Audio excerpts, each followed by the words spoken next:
listening to DJ Dong Remix.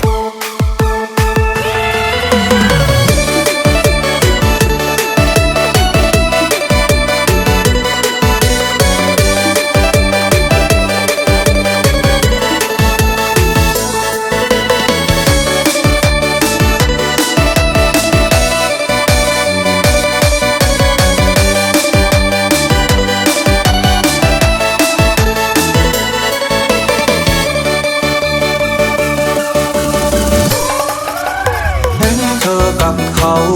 ก็รู้ว่าเราต้องเดินแยกทางเริ่มไกลห่างปวดร้าวในใจเหลือเกิ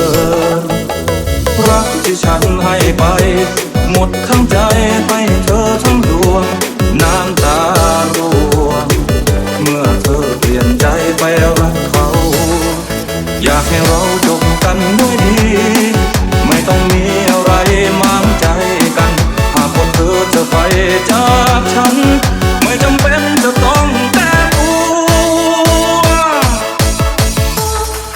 ไม่ต้องบอกว่าเธอรักเขา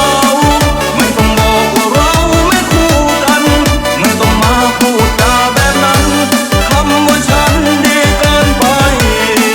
บอกมาเลยสักคำว่าไม่รักบอกมาเลยจะมีคนใหม่เธอไม่ต้องเสียแซงได้ไหมถ้าหากเธอนั้นจะไปไม่ต้องมีคำแก้ตัว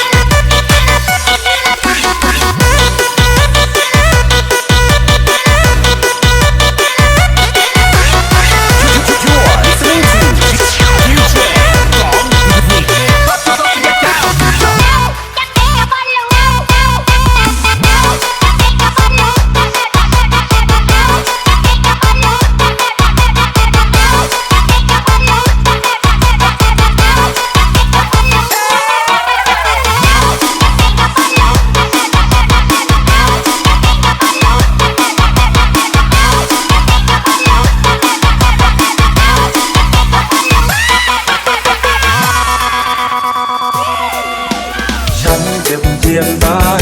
แต่จะไม่รั้งตัวเธอเอาไว้ฉันเข้าใจ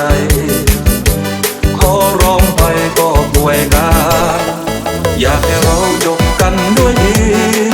ไม่ต้องมีอะไรหมางใจกันหากว่าเธอจะไปจากฉันไม่จำเป็นจะต้องแต่ตัวไม่ต้องบอก